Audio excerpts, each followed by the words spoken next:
¿Cómo es que la izquierda programó a los jóvenes para odiar, ¿no? Es importante. Ya vieron ustedes el tema de los videojuegos, la situación de cómo muchos de ellos veían parte del metraje de uno de estos, donde te querían a forzar y meter toda esta ideología, ¿no? Y muchos de estos casos que estaba, por ejemplo, en el que supuestamente se tuerce a Charlie Kirk, ¿no? Su novio o novia, o como ustedes lo quieran ver, que era de estas comunidades, de los furries y demás. Y va precisamente mucho de esto, ¿no? Ahora, mira, esto es escrito por David Betts y Michael Reisenberg a través del Daily Skeptic. En la primavera de 1975, la fracción del Ejército Rojo, más conocida como la banda de Baader-Meinhof, asaltaba la embajada de Alemania Occidental en Estocolmo. Eliminaron a 2 de sus empleados antes de incendiar el edificio. Tras ese ataque, este tabloide británico había publicado el titular, cuya crudeza ocultaba su profundidad. Entonces, ¿quién está enfermo? Era menos un titular que un diagnóstico retórico, que reflejaba también la perplejidad ante estos actos de terror aparentemente sin sentido. ¿Era el mundo burgués condenado como corrupto por estos supuestos revolucionarios? ¿O eran acaso los propios revolucionarios quienes en su fervor moral parecían poseídos por demonios?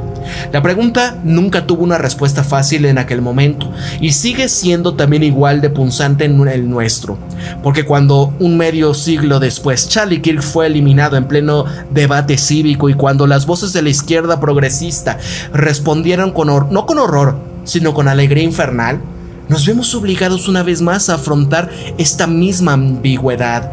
Porque ¿quién está enfermo? ¿Quién está realmente enfermo? La pregunta aún flota en el aire, acusando tanto a su público como a sus protagonistas. Ahora viene el eclipse de la comparación. Esto que pasa con Charlie Kirk fue bastante bárbaro, pero lo que sigue fue aún más escalofriante. Y es que las redes sociales, este gran teatro del sentimiento contemporáneo, resuenan ya con júbilo más que con dolor, donde las respuestas naturales deberían de haber sido el duelo y una reflexión soberbia. Hubo un cambio, en cambio la celebración, los aplausos e incluso el júbilo. Las antiguas devociones de compasión y dignidad humana fueron pisoteadas bajo el coro de la malevolencia. Si nos remontamos a 1975, podemos discernir en este espectáculo que no carece de precedentes. Los cronistas de ascenso de la caída de la fracción del Ejército Rojo, Stefan Ost, describen la psicosis que impulsaba la violencia como el complejo Baader-Meinhof, una mezcla tóxica de ideología revolucionaria, angustia de clase media y el culto a la personalidad, en la que la política se fusionaba con la patología. El terror y el derramamiento eran la expresión lógica de esa cosmovisión. Julian Becker, que es en su estudio del mismo fenómeno que publicó en 1977, situaba este argumento de la banda Baader-Meinhof en un marco histórico extendido, rastreando cómo los radicales de la posguerra de Alemania Occidental eran hijos de quienes habían vivido durante el Tercer Reich, padres cuya relación con el nazismo era a menudo ambivalente, a veces impertinente. Sus hijos los juzgaron culpables de complicidad o de cobardía. A su vez, sentían que no tenía ninguna tradición que recibir y mucho menos defender, ninguna autoridad cultural que abrazar como propia. Baker los describía memorablemente como los hijos de Hitler, que expresaban su alienación en la violencia contra la misma sociedad que les había dado vida y a menudo prosperidad. Estos paralelismos con la actualidad ya son evidentes, turbias, odiosas, burlonas, maleducadas en las redes sociales, ¿no? Ustedes vieron a la chica esta que bailó y hizo un altercado en la universidad sobre el memorial de Charlie Kirk, y la esposaron y todo porque pues empujó a una persona de la tercera edad, a una madre con su hijo, y se saca la clásica, no es que nada más porque soy una mujer de color me están castigando y que no sé qué, cuando hizo todo esto, ¿no? Maleducados y esto, ¿no? En la conversión del rencor en virtud. Tampoco son simples posturas políticas, sino son síntomas de una ruptura generacional. Estos niños perdidos de Baker en Alemania de la posguerra habían quedado huérfanos por el silencio y las ambigüedades del pasado nazi de sus padres. Esta juventud actual, aunque moldeada por condiciones diferentes, se sienten extraños de forma análoga, heredando un orden liberal que predicaba la emancipación, pero solo proponían el desarraigo. Ahora niños del vacío. Este relato de Baker sobre los radicales alemanes de la posguerra trata de la generación olvidada por la historia, hijos que ante la falta de una herencia que pudiesen aceptar sin vergüenza, dirigieron esta furia contra la civilización con lo que habían engendrado. Esa rebelión encuentra ecos 50 años después. Un canal en YouTube, Richard DeFord, es una de las pocas voces que ofrecen reflexiones mesuradas y serenas sobre nuestros tiempos convulsos. Se expresaba en términos similares sobre aquellos TikTokers, usuarios de X y de Blue Skies, que celebraban la eliminación de Charlie. ¿Quiénes son estas almas perdidas? ¿De dónde han salido?, preguntaba. Bueno, eran los niños perdidos de la generación del baby boom, alienados por el fracaso del progresismo secular que prometía trascendencia mediante la empatía y la emancipación de la tradición, pero que al final solamente les dejó vacío espiritual. Así que estas personas no son monstruos por naturaleza, son descendientes de una cultura que ensalzó esta compasión al mismo tiempo que la distanció de la justicia, que proclamaba la liberación aún cuando borraron las fuentes del significado. La progenie del Flower Power se ha convertido ya en hija de un vacío, y en ese vacío el salvajismo echa las raíces. Así que los paralelismos históricos tanto entonces como ahora son evidentes. Esta juventud desconectada de sus raíces culturales se siente menos atraída por la renovación que por la destrucción, y tanto entonces como ahora la dislocación genera violencia y desprecio en lugar de reflexión. Estos hijos del Hitler de Baker y de las almas perdidas de Richard ya están separadas por el tiempo y las circunstancias, pero están unidos por un mismo patrón. Es una sociedad que no puede transmitir sus tradiciones a sus sucesores, corren el riesgo de ser repudiados por ellos. Así que si Ausch diagnosticaba este complejo Baader-Meinhof y Becker revelaba el profundo abandono de lo que lo sustentaba, las reflexiones de Richard IV arrojan luz sobre esta patología de nuestra época. Esta aclamación ante esto que pasó y la inversión de la empatía en su opuesto son los síntomas del complejo del nihilismo liberal. ¿Ven por qué yo también les decía, no? Cómo todo esto que vemos, el tema woke y esta cuestión, es neoliberalismo literalmente, ¿no? O sea, mira, es un síndrome en que la promesa de la modernidad se desmorona en perpetuidad y hostilidad, dejando solamente una cohorte de duendes salvajes burlándose y aullando hacia el abismo, ¿no? Literal. O sea, creen que son ellos los que son de izquierda y demás, pero lo que les importa, por ejemplo, ¿no?, es ¿qué? ¿No? Nada más el frasco, nada más la fetichización de la mercancía como tal en esta supuesta señal de virtud, ¿no? Donde, es decir, si tú no estás respetando a estos de esta comunidad por cómo quieren que les digas y demás, entonces eres un intolerante. Por ejemplo, una de estas discusiones que tuvo Charlie Kirk, o bueno, debate, no es una discusión, es un debate en la universidad, era una chica, ¿no?, que le decía, es que tú no puedes decirle a un hombre que es trans que no pueda usar un baño de mujer. Y él decía, lo que pasa es que se quiere proteger, por eso se dividen entre hombres y mujeres, para poder proteger a las mujeres de que no vaya a existir, ¿no? Porque hay muchos, y han salido videos, ¿no?, de estos hombres vestidos de mujer, pero son unos pervertidos. Literal, en uno había uno que ahí, ya saben, ¿no?, andaba de cochinote y nada más para ver a las mujeres. Y no pudo la chica, decía, es que mira esto, ¿no? O sea, ¿quién te asegura que no es cualquier degenerado que está vestido para simplemente estarlas viendo, ¿no? Y perdí el discurso, y es cuando se súper enojaban y le decían que cómo es posible y demás, ¿no? O sea, todo esto, ¿no? Por eso cuando dicen izquierda radical, no es izquierda, amigos, es neoliberalismo, es una cuestión llevada de un tema radicalizado. Ahora, creando la tierra de este odio. Los académicos contemporáneos, especialmente en las ciencias sociales, tienen poco que ofrecerle a la humanidad del valor real, pero los pocos docentes, aquellos que describen para este medio, por supuesto aún tienen la capacidad de aportar profundidad y perspectiva a algunos de nuestros problemas actuales. No somos espiritualistas ni psicólogos y no podemos afirmar tener una mayor perspectiva de las mentes de estas almas perdidas que nadie. Lo que sí te podemos ofrecer son décadas de dedicación al estudio de una conducta estratégica, los motivos y los medios de quienes recurren a la violencia para alcanzar fines políticos. Y es aquí donde deseamos proponer una tesis que va más allá de considerar el colapso de la empatía como una lamentable consecuencia de confusión social.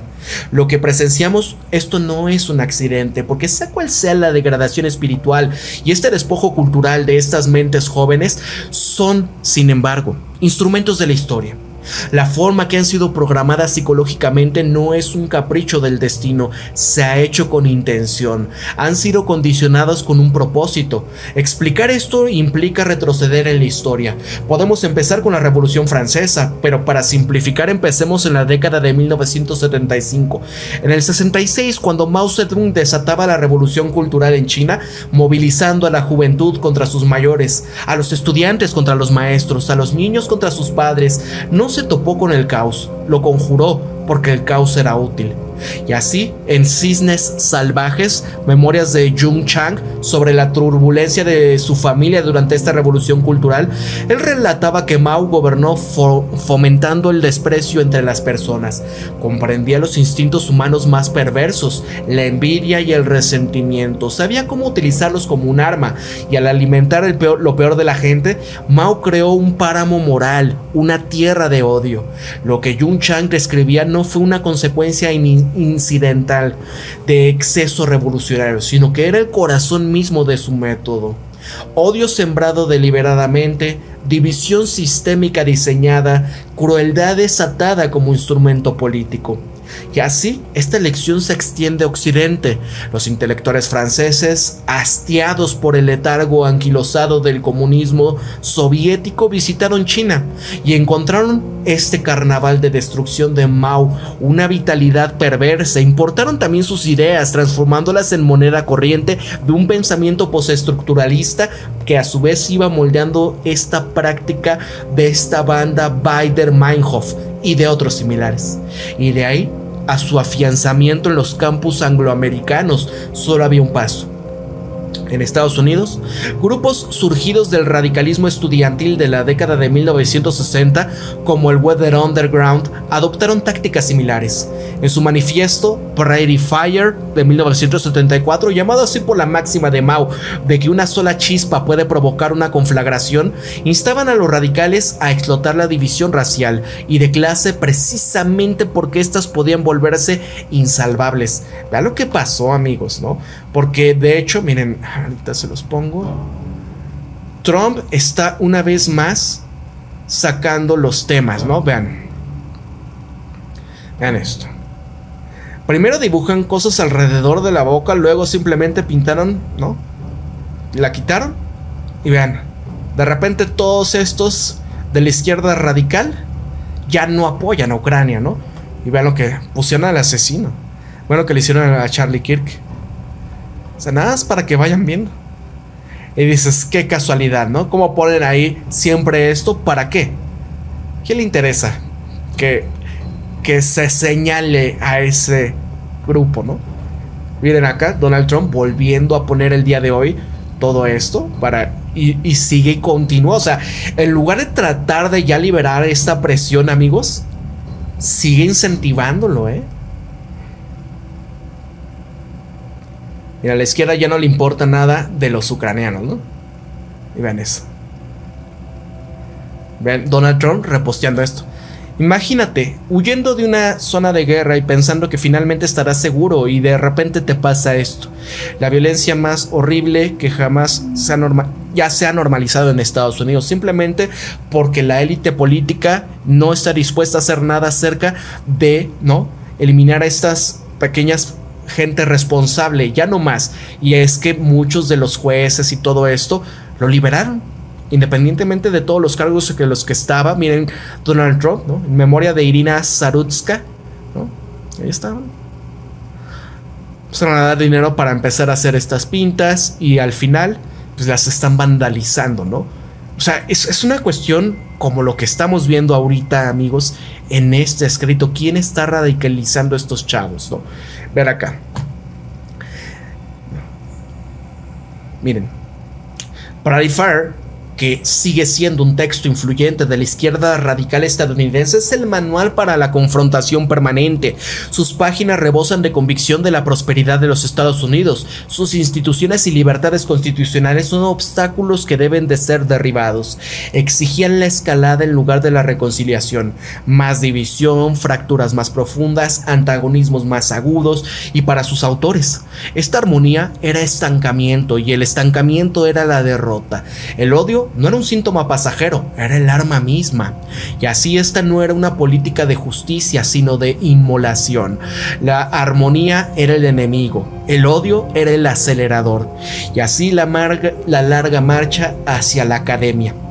Estas campañas de violencia lideradas por grupos del Weather Underground y de la banda Baader Meinhof finalmente fueron desmantelados, y en el caso de la última, su caída se vio señalada por el exitoso asalto al avión de Lufthansa secuestrado en Mogadiscio en octubre de 1977. Esto por las fuerzas especiales alemanas GSG-9 con la asistencia del SAS.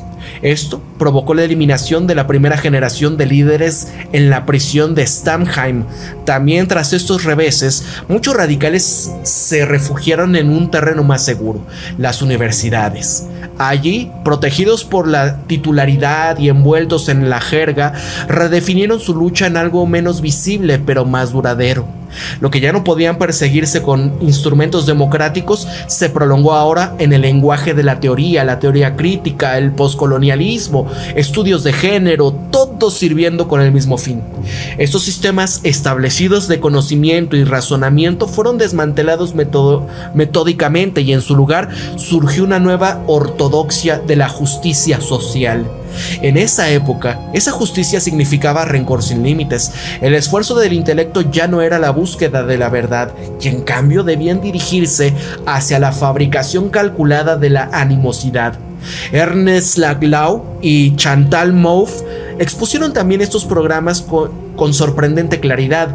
Por ejemplo, en Hegemonía y Estrategia Socialista de 1985, este proyecto nunca fue la reconciliación de las diferencias, se trataba más bien de una palabra: extender la conflictividad social en una amplia gama de ámbitos, para generar así nuevos antagonismos, surgiendo aquí las luchas muy diversas, urbanas, ecológicas, antiautoritarias, antiinstitucionales, feministas, antirracistas, étnicas, religiones o de minorías sexuales. Así, este objetivo era menos cerrar las fisuras en el cuerpo político que asegurarse que permaneciese como heridas abiertas. La mentalidad académica se reformuló, ya no para pensar y analizar, y mucho menos para buscar la concordia, sino para poder irritar y exacerbar. Y esto que ofreció fue más que una teoría, fue una estrategia revolucionaria revestida de un ropaje académico.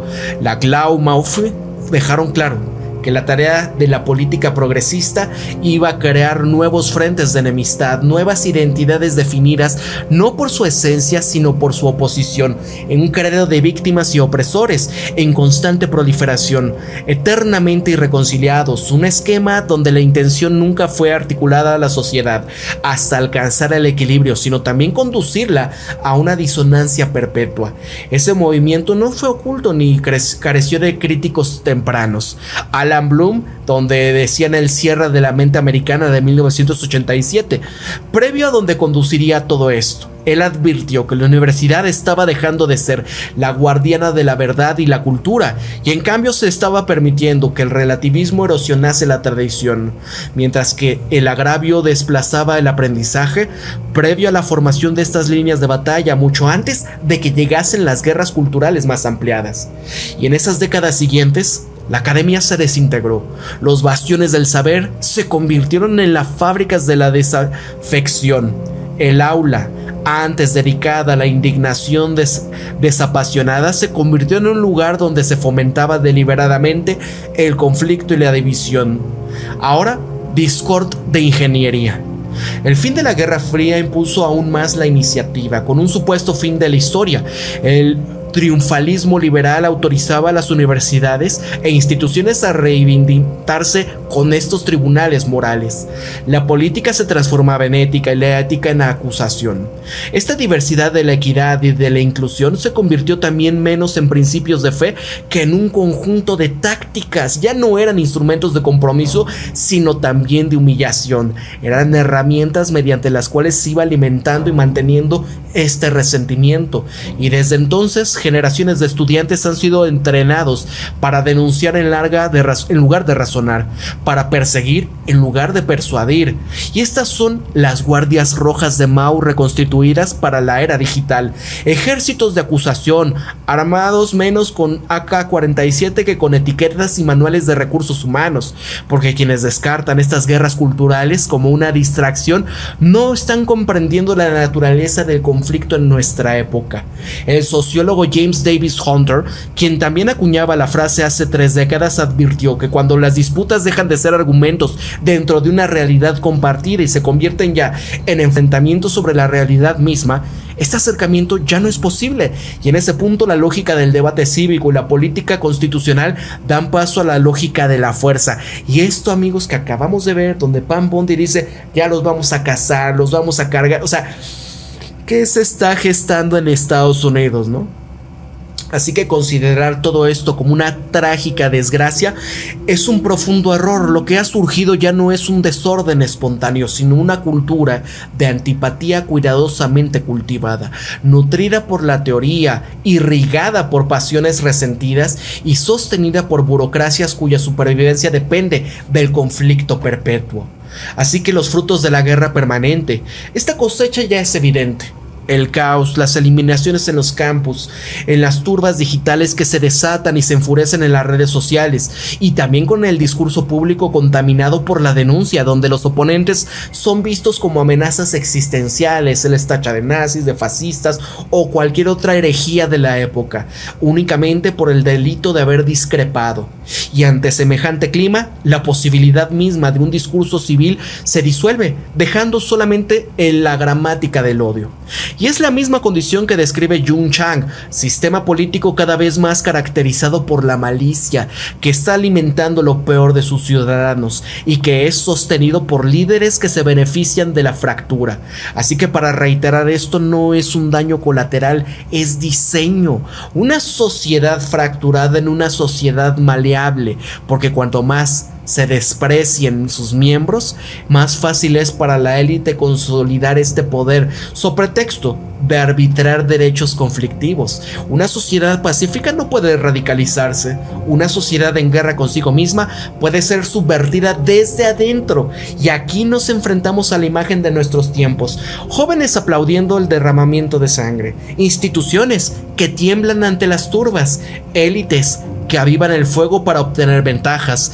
Y esta no es la visión de la reforma. No se trata de conciliar las diferencias políticas, es la sombra de un conflicto perpetuo, este cultivo deliberado de un territorio de odio. Y amigos, solo piensen ahora, ¿no? Porque al fin y al cabo, sea la izquierda radical, sea la ultraderecha, al fin y al cabo, ¿quién está lucrando con esto? Porque siempre van a aprovechar las crisis para ir quitando libertades, para ir imponiendo mayores restricciones. Mira, condición terminal. Y así, la pregunta de 1975, ¿quién está enfermo?, ha encontrado la respuesta. Porque ya no son solamente los jóvenes quienes se burlan de esta eliminación, y aunque siguen siendo responsables de sus decisiones, sin embargo, su conducta refleja algo más que un fracaso personal. Es el resultado de una sociedad que ha abandonado sus tradiciones, ha vaciado su propia autoridad y ha dejado a su juventud expuesta en la manipulación de quienes se beneficiaron de la discordia. Los individuos pueden cargar con la culpa, pero la cultura que los formó también debe de ser condenada. Y acá las señales de la decadencia ya no son ocultas. Es la parábola del traje nuevo del emperador. La farsa se mantiene solamente mientras que nadie se atreva a decir lo que todos ven. Lo que vivimos es una epidemia de atención, un reconocimiento lento y reticente de que el tejido social está desgastado y de que las fracturas son premeditadas, no fortuitas. David Horowitz, quien como editor de Rampants, de la revista radical de la década de los 60, formó parte de esta izquierda radical antes de renunciar a ella. Comprendió estas dinámicas mejor que la mayoría. Argumentaba que las convulsiones de la época no estaban motivadas por el anhelo de la justicia, no se trataba de la búsqueda de la paz, sino de un llamado a las armas. Y es la guerra que alimenta las verdaderas pasiones radicales, que no son el altruismo ni el amor, sino el nihilismo y su odio. La realidad de su programa político, lamentó, implica únicamente una guerra permanente que no observa la verdad ni respeta la ley, y cuyo objetivo es destruir el único mundo que conocemos. Amigos, ¿ustedes qué piensan de esto que acabamos de analizar, no? A ver, voy a ver